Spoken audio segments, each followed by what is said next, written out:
Some people said that Orson Welles was a genius who failed and ruined his own career. Beatrice Welles, on the other hand, found something in her dad's private papers that changes the story. There was FBI surveillance, footage that was burned, threats from media moguls, and a shocking finding about why Orson Welles really quit Hollywood. His daughter finally tells the terrible truth about the man who made Citizen Kane and the people who tried to bring him down after decades of quiet. Welles was born in Kenosha, Wisconsin, on May 6, 1915. Richard was his father. He was a genius who made a lot of money by making a lamp for bikes. Beatrice, his mother, loved music and was a great piano player. Orson didn't have a good childhood, even though his family had a lot of money. His brother Dickie had trouble learning, so he was sent to live in a hospital. This made Orson the center of attention for his parents. He may have felt special because everyone was looking at him, but it also put pressure on him. His parents split up when he was 6 years old. He and his mother moved to Chicago, where art, music, and theater were all around him. He could see a whole new world after this. Dr. Maurice Bernstein, a family friend, became very close to them during this time. He was called Dada by Orson. Many people were interested in Dr. Bernstein's friendship with Orson's mother, which led to rumors. Even when Orson was a baby, Dr. Bernstein thought he was smart. As Orson grew up, this thought followed him around and made him feel like he always had to prove himself. When Orson was 9, bad things happened to him. A few days after his birthday, his mother died of hepatitis. Orson was very sad. He grew up with his mother's love of music, and when she died, it left a big hole in his life. A string trio played at her funeral, just like they did at their own home many times before. Orson will always remember this moment, which was both happy and sad. She died, and Orson moved in with his father and Dr. Bernstein. His father used to be successful, but now he drinks a lot and having a hard time with life. They went on trips together, like to Jamaica, but it wasn't fun. Things got worse because his dad drank. His father died by himself in a hotel room when Orson was 15. His health gave out because he had been drinking a lot.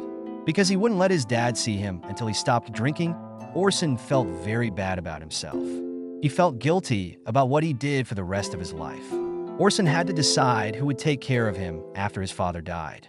He picked Dr. Bernstein, the person who had called him smart when he was a child. Even with all of this sadness, Orson was a smart kid. He was good at many things. He was very good at both the piano and the violin, which his mother taught him. He also liked to paint and draw. He even took a short art class in Chicago. But magic was what Orson loved most. During his time in the theater, he used the tricks and acts he learned to be very good at. Orson found his true calling in acting while he was in school. He directed and starred in plays, and he often played more than one part. He even turned a Sherlock Holmes story into a radio show for the school. This was his first time using the medium that would later make him famous. Orson went to Europe to follow his dreams when he was only 16 years old. He walked into a famous theater in Dublin, Ireland, and lied that he was already an actress on Broadway. He got a part in a play because he did something brave. Everyone liked how he played the part, and it turned out to be his first big starring job. When Orson was in Dublin, he did more than just act. He helped make lights and sets, and he even wrote plays. He loved getting better at all parts of acting. Orson stayed in Ireland for a year and worked as an actor and artist. After that, he took trips to places like Morocco and Spain, where he learned from other people's stories and experiences. All of these events made him more creative and helped him get ready for the amazing work he would do later in life. In 1936, when he was 20, Orson Welles made a version of Macbeth that went down in history. He moved the play to a made-up Caribbean island that was based on Haiti and worked with John Houseman to make sure that only black actors were chosen. At that time, this was a big and different thought. Voodoo Macbeth was the name of the play that first ran at the Lafayette Theater in Harlem on April 14, 1936. It caused a huge amount of excitement. A free preview 2 days before the show brought in so many people that the building couldn't fit all of them. It was impossible to get through the streets around the theater on the first night because there were so many people there. Haitian voodoo rites were added by Welles to the story to make it feel new and real. People loved the play so much that when it ended on the first night, they rushed the stage to praise the players. Welles later said that this was his biggest accomplishment. The play played in Harlem for 10 weeks and then went to another theater for 2 more weeks. Each show was sold out. People really liked it and helped bring attention to talented African Americans in theater. People will remember Welles's name after this show. which also showed that he could think in new ways. Welles and Houseman chose to start their own acting group in 1937. They opened the Mercury Theater with just $100, and it became popular very quickly. Jerusalem was their first show. That was the first time anyone had ever seen Welles direct a movie. He was only 22 years old. He used current clothes and set the story in Italy during the rise of fascism to draw attention to this issue. The reviewers loved it and said it was brave and new. People learned about the Mercury Theater because of its unique ideas and skilled performers. People in the group, like Joseph Cotten and Vincent Price, would go on to become Hollywood stars. The sets that Welles used were also very smart. There was no screen for Julius Caesar. A dramatic mood was made by the red lights under the stage. It felt and looked like a Nazi rally, which made the play even more powerful. Some years later, a plaque was put on the original theater to honor Welles and his team for their important work. The theater went on to put on more popular plays. The War of the Worlds, which Welles made in 1938, was the first radio show ever. A live version of the story was shown on the Mercury Theater on the air on October 30th. With made-up news about an alien attack, Welles made it sound like a real news story. Some people watched it late and missed the part where it was said it was made up. They were sure that the attack was real. The show made people scared. Some people left their homes, hid in basements, or tried to stay safe from what they thought was poison gas. Grover's Mill, New Jersey, was the setting of the story, which for a lot of people on the East Coast made it feel real. Newspapers said that Welles and CBS were wrong for airing the show. But later research showed that a lot of people who heard it didn't even know it was about aliens. The fear people felt right before World War II was mirrored in what they thought was happening. This broadcast showed how strong radio could be and how it could affect people's feelings. It also made Welles more well-known. People knew him as a great speaker who wasn't afraid to try new things. This set the stage for everything else he did.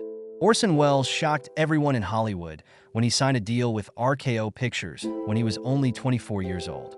This took place on July 22, 1939, and a more specific agreement was made in August. Welles had full power over all of his movies after the deal, that no one in Hollywood had ever had before, especially not someone so young. Welles could write, direct, produce, and play parts in 2 movies. For the first, he would get $150,000 plus a quarter of the money made. For the second, $125,000 plus 20% of the money made. What was really crazy was that no one at RKO could even watch the video. Nobody could change it until Welles decided to show it, and only he could do that. A lot of people in the business world didn't like having this much power. Some people, like Louis B. Mayer, even tried to buy the rights to Welles's first movie with the intention of destroying it. Welles later said that he felt bad about having so much power when he was so young. He called it absolute power. Welles made Citizen Kane in 1941, his very first show. Welles, who was only 25, directed, co-wrote, and acted in it. It opened in New York on May 1st. He played the lead part of Charles Foster Kane and showed the life of the character from 25 to 75 years old. It cost $839,727 to make the movie, which was a lot of money back then, but Welles stuck to the $500,000 limit in his deal. By making smart budgets, most of the people he chose were from his Mercury Theater group and had never been in a movie before. It worked out well because they were stage players and could do what Welles told them to do to make interesting scenes. Greg Toland, who shot the movie, just had to work with Welles because he was so excited about the chance. Citizen Kane didn't make a lot of money when it first came out. It didn't even make back what it cost to make. Even though it was nominated for 9 Oscars, it only got 1. Welles and Herman J. Mankiewicz shared the award for Best Original Screenplay. They only won that 1 Oscar together. In the end, the movie became one of the most famous ever, even though it wasn't a big hit at first. People still say it's the best movie ever, and it was at the top of many lists for decades. In many ways, the movie was a first. One of the most important new ideas was the use of deep focus in the movies. From front to back, everything in the frame looked sharp and clear with this method. In the famous scene of young Kane playing in the snow, both Kane and a fence far away are sharply focused. Welles also made amazing sound effects with the radio training he had. He put speech from one scene into the next, which helped the flow of the story. The famous breakfast montage is a good example of this. It shows how Kane's marriage fell apart over a few years in just a few minutes. Welles even put mics in secret places on the set to get sound levels that were true to life. The story of Citizen Kane was also told in a new way. The movie doesn't tell the story in order. It starts with Kane's death and then uses memories to put together his life. Several characters talk about their thoughts of Kane, and each one shows something new. People watch the movie like a puzzle, putting together the bits to figure out who Kane really was. It also looked at things like how memories and the truth are so personal. There was a huge scandal over the movie because many people thought Charles Foster Kane was based on William Randolph Hearst, a strong newspaper owner. It was hard to miss how much Kane and Hearst were alike, and many facts about Kane's life seemed to come from knowing Hearst well. The co-writer Mankiewicz probably gave this knowledge because he had spent a lot of time at Hearst's house. Hearst was very angry when he learned about the movie. Even though his newspapers had millions of readers, he told them not to write about it. He said that Welles was a commie, which made the FBI look into it. He also told movie houses they shouldn't show the movie and offered to pay RKO $842,000 to get rid of all copies of it. RKO said no, but Hearst's moves made it harder for the movie to come out. A lot of places didn't show it, and those that did got booed. The night Citizen Kane opened in San Francisco, there was an event that people will remember. Hearst and Welles got stuck in the same elevator. Welles, who was always up for a good story, told Hearst that Mr. Kane would have come to the movie and invited him. Hearst got out of the elevator without saying anything. That short meeting showed how tense things were between the brave young director and the powerful media mogul. Their rivalry would have a lasting impact on both of their lives. The mind of Orson Welles was very sharp, but he had a lot of problems and heartbreak in his work. He began working on The Magnificent Ambersons in 1942 after making Citizen Kane, which many people thought was a masterpiece. Welles loved this project and worked hard on it until he had a 131-minute version that he thought was great. But while he was in Brazil working on another movie at RKO Pictures, it's true, took over The Ambersons. A lot of time was cut, the ending was changed to make everyone happy, and the original footage was even burned. That version by Welles would never be shown again.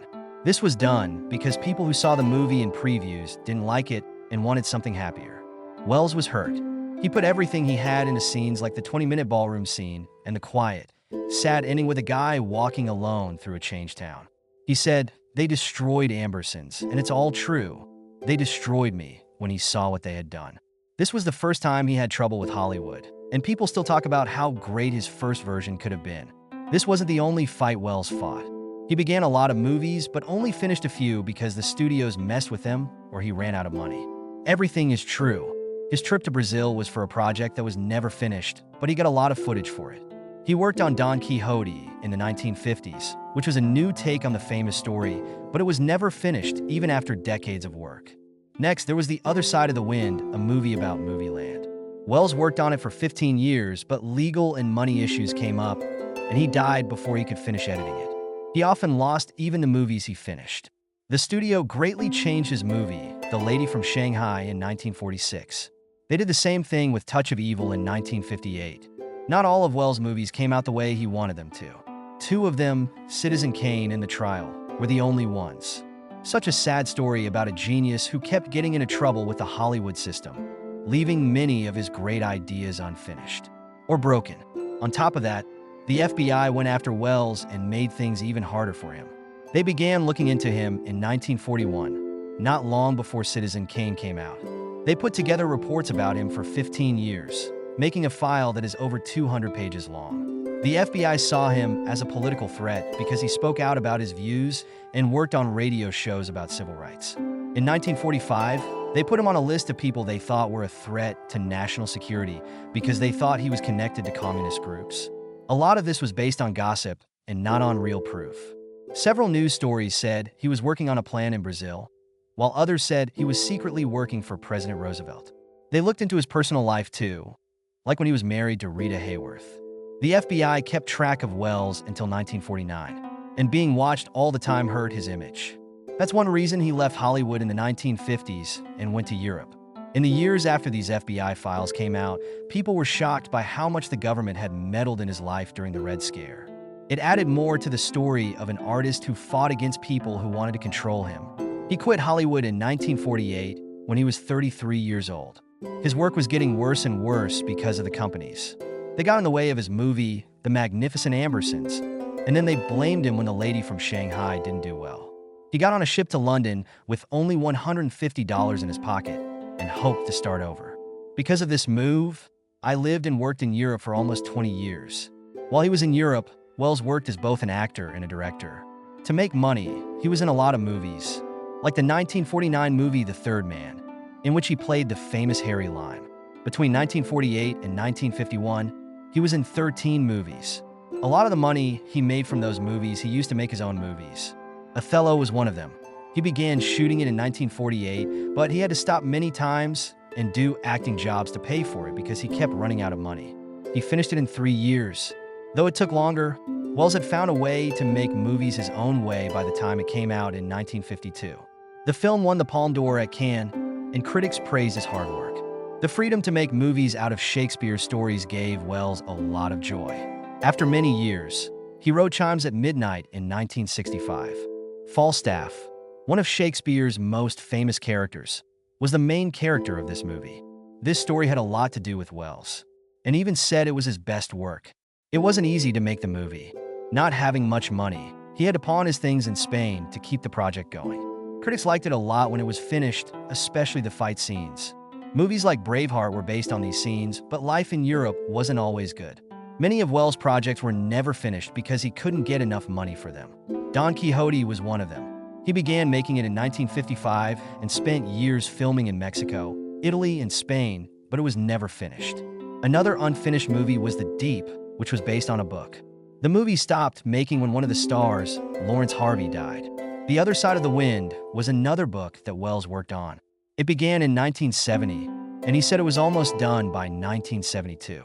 But legal and financial issues stopped it from being finished during his lifetime. Welles had to do things he didn't want to do to pay for these projects. He was in movies like The Long Hot Summer and did voiceovers for commercials like beer.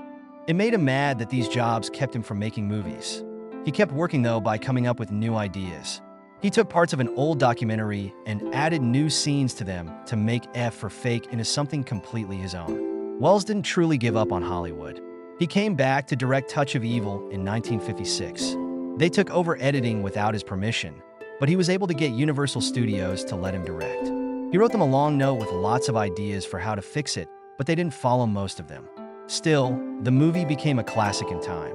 There were times when Welles couldn't find the money to make new movies. Though he was old, he was still excited about new projects. He went on a TV show a few days before he died in 1985 and talked about his plans. He told them that he began at the top of Hollywood and worked his way down. Orson Welles had a hard life, but he made some of the best movies ever and was known as a director who never gave up on his dreams. In real life, Orson Welles was as dramatic as he was in his movies. He was married to Virginia Nicholson for the first time when he was only 19 years old. On November 14, 1934, they got married, but Virginia's family didn't like it. To make them happy, the pair had a second wedding on December 23rd. Welles, who was always acting, stole a fancy suit from a friend for the event. Chris, their daughter, was born on March 27, 1938. But Welles was often gone and had affairs. That made things tough for Virginia. They split up on February 1, 1940, which was also the first day Welles started working on Citizen Kane. It was his second marriage, this time to the famous actress Rita Hayworth.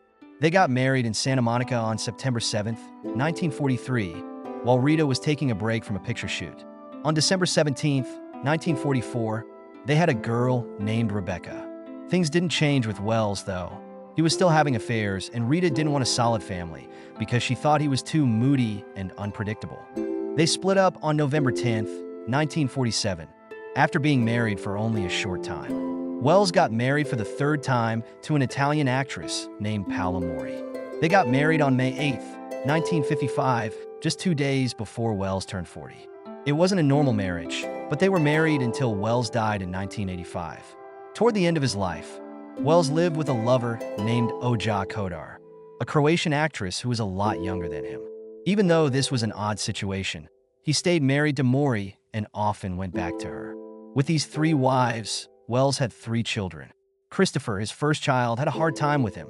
His second wife, Rebecca, had a hard time in her life. On March 31st, when she was 21, she gave birth to a son in secret. 1966, but he was given up so anyone could adopt him. Wells never heard of his grandson, Mark McCarrow. In fact, Mark McCarrow didn't learn about his famous grandpa until much later in life.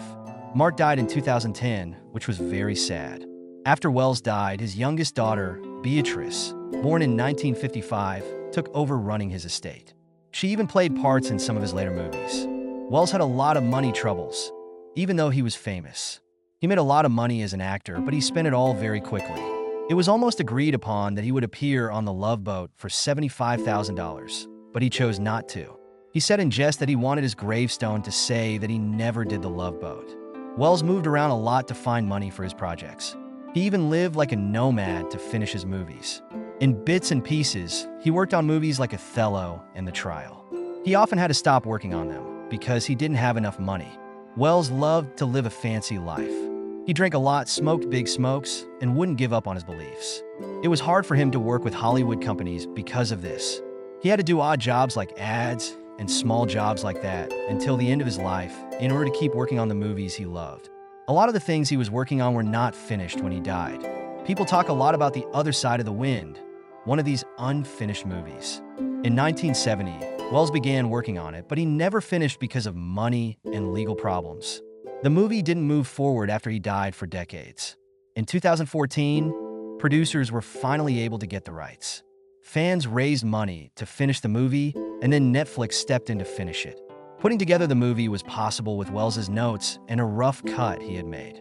In 2018, 48 years after it began, it had its first show. Welles' own problems were mirrored in the movie, which was about an old director trying to finish a movie. It was praised by critics as Wells's last great work and a proper end to his amazing career. Things were very different for Beatrice Welles as a child. Movie star Orson Welles was her father, and Italian Countess Paola Mori was her mother. Beatrice has been around art and creation since she was very young. She sang in one of her dad's shows, Chimes at Midnight, when she was only 5 years old. This was just the start of how closely she was linked to his work. During her youth, she and her family moved around Europe a lot, and she often watched her dad work on his movies. One of her best memories was from 1968, when she was 13 years old. The classic story was being filmed by Orson at their home near Madrid. Beatrice paid close attention as he thought through every detail of the plan. That was an exciting time, but it also showed how hard he worked on his movies. It wasn't always fun to be with her dad. Beatrice remembers a hard time she had as a teen. She was with Orson as they walked through the MGM Grand Lobby. Someone from another country yelled at her dad, "Look, it's Orson Welles!" A group of people quickly circled him and talked to him like he wasn't even real. It hurt Beatrice to see other people treat her dad like a thing instead of the person she knew. She was ready to scream at them to stop and tell them that he was real. This event stuck with her and made her realize the difference between the kind father she knew and the famous person everyone wanted to be like. Because Beatrice had a unique childhood, she also got a unique look into her artistic father's mind. She found letters that Orson had written when he was a kid. The letters were full of information about his life. He wrote these very long letters to Maurice Bernstein, who was his guardian. Some of them were over 20 pages long. Everything was written about by Orson, from when he was in school to the people he met, and it even had pictures. And these letters showed that Orson was good at paying attention to details, even when he was a kid. This skill would help him become a great movie director. Beatrice also told stories about the strange ways her dad worked. For instance, he was already making plans for his next movie, Treasure Island, while he was shooting Chimes at Midnight. It would save him time and money to use a lot of the same players. He was very resourceful and driven because he was able to do so many things at once. Orson always thought that you should try new things, even if you thought they were impossible. He once said that he didn't know what couldn't be done, so he did what he thought was right. He was very successful in large part because he didn't fear anything. When Orson Welles died in 1985, Beatrice did everything she could to keep his work alive. In 1989, she stopped Turner Entertainment from adding color to Citizen Kane because she thought it would ruin the movie's original look. Later, in 1998, she even stopped a version of Touch of Evil that had been fixed up from being shown at Cannes. Critics and fans alike thought she was making it harder for fans to enjoy her dad's movies, while others praised her efforts to protect them. A lot of his papers were given to the University of Michigan by her in 2017. There were letters, scripts, and plans for movies that were never made among these. This one was called Caesar, and it was a new take on Julius Caesar. Another was a movie that Orson had hoped to make with Greta Garbo and Charlie Chaplin about two strange lovers. Both projects were not finished, which is a shame. To begin a story, he wrote these letters when he was a child and a young man. They were full of stories, pictures, and his thoughts. People will learn more about Beatrice's father before he became famous because these letters will be put in a book.